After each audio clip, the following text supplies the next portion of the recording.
Hello. Now, if today you can hear the bell ringing, it's not chiming the hour, it's ringing before Mass. 10 minutes before Mass, the bell rings. And it's ringing for the Mass of St. Camillus. Today is the Tuesday, the 14th of July, and it's the feast of St. Camillus de Lellis, who is a patron saint of nurses. Now, nurses have been in the headlines for the past few months. Their remarkable generosity, the remarkable risks that they've taken, and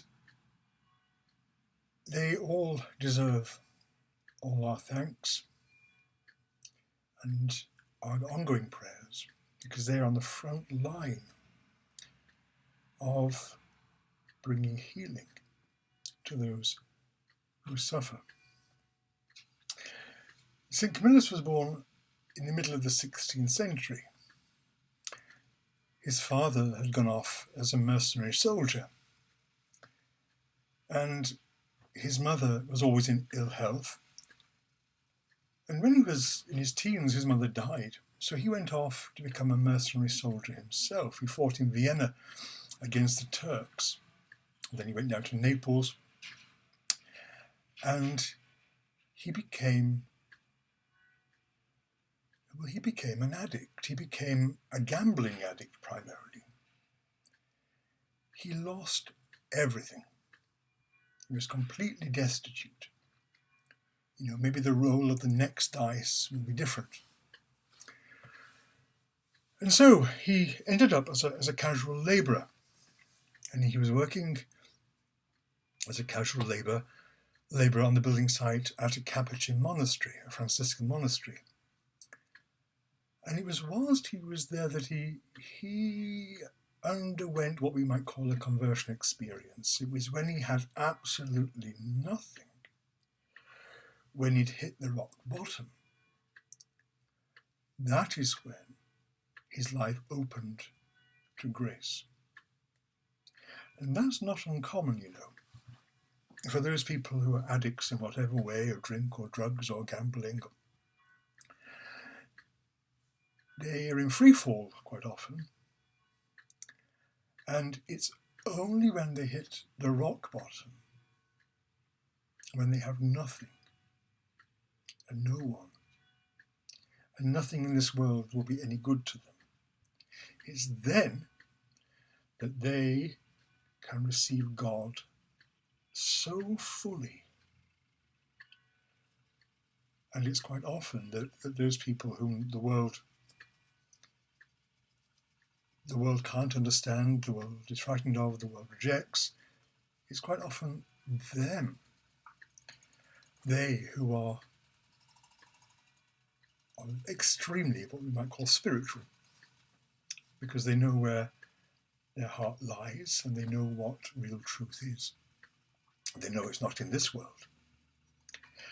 Anyway, Camillus was working on the building site, and he was going to Mass and praying, and he asked, could he join the friars?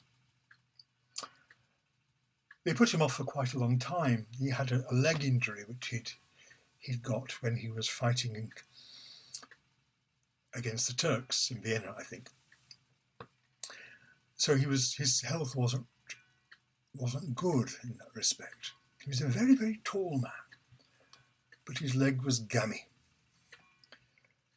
And so even though he entered the novitiate eventually, they said, look, Camillus, you're not going to be able to make this life with that injury. So he understood that and took it as a sign from God to move on. And he ended up in Rome. And he ended up in Rome with not much to do, but he was, he wanted to do something. And he ended up meeting this very, very strange priest, a bit bonkers really, but full of joy. he met St. Philip. And he became a friend of his. St. Philip heard his confession and became his spiritual director. And St. Philip sent him to work in the hospital. He sent lots and lots of people to work in the hospital of Sancta Spiritu. And Camillus went there. And with his leg, too, he not only went there, but he went for treatment there as well, to help out and make beds and empty chamber pots and sweep up and wash people, and he was having his leg treated as well. And that's when he came across this great idea.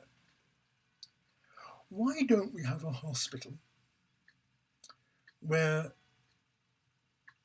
the patients help out, that the patients get involved? And that's what he did. The patients themselves helped other patients. They loved each other, and they were caring for each other. And that changed the atmosphere of the hospital completely. They had real, what we call now, ownership of it. They were invested in it. And he was ordained a priest, so he could minister spiritually as well as medically. And this idea spread.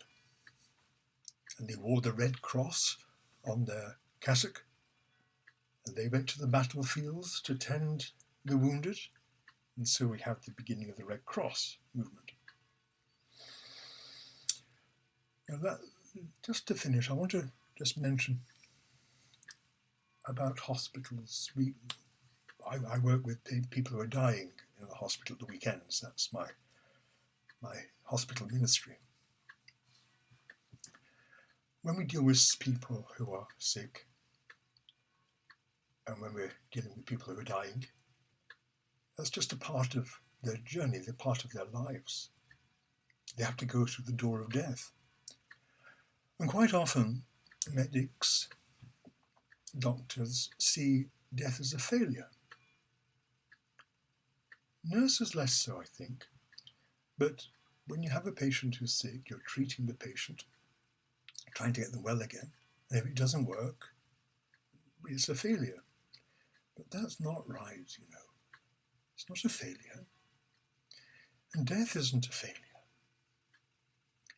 Death's all right. Death's our graduation. When we're done here, we start the next part. We go upper class, from the toddler group of this world into the infant class, key stage 1 now, whatever it's called, of the next part, and on it goes.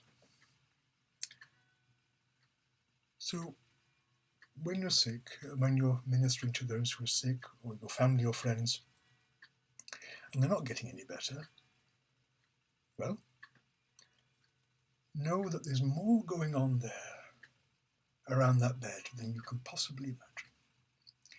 You see doctors and nurses and priests and family, but there are far more people there that you can't see. And that's one of the great consolations. I might talk about that later in another video. Pray for your nurses. They run off the feet. Pray for your doctors.